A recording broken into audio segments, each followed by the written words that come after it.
गुरु घासीदास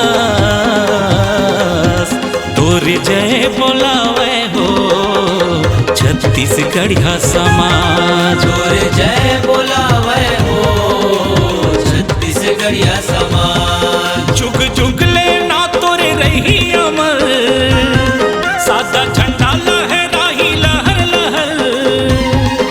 हे सत्य पुजारी गुरु घासीदास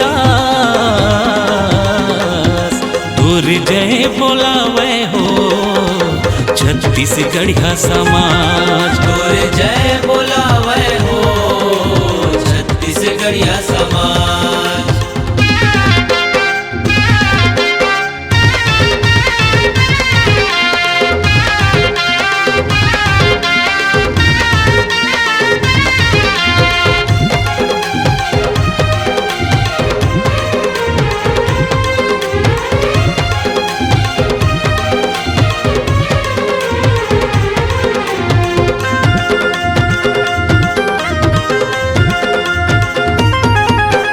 छता पहाड़ मधुनी रमाए घनघोर जंगल भितरी माँ। घनघोर जंगल भितरी माँ, घनघोर जंगल भितरी माँ। इस सत्य नाम के ज्ञान पाके तारे तैला खोजिन गीला। तारे तैला खोजिन गीला, तारे तैला खोजिन गीला। रेंगो कहे सबला सत्य डगर चला दिए सत्य नाम लहर। रेंगो कहे सबला सत्य डगर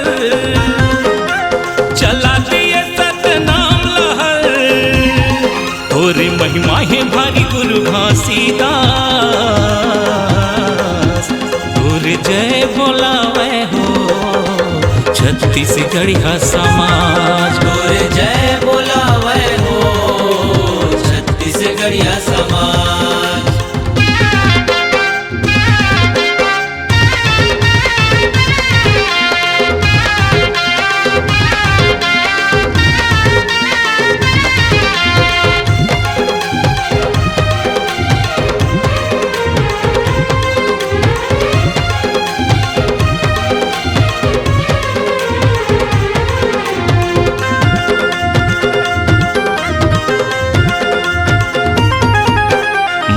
मनखे कहे एक बरोबर बांधे ते सुनता के डोरी माँ।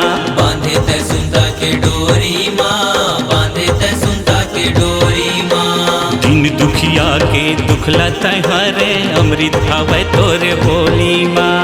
अमृत भावे तोरे बोली माँ, अमृत भावे तोरे बोली माँ। गुरु दया के सागर हवस तहर उड़ाते सोर तोरे चारों डहर। गुरु दया के सागर हवस तहर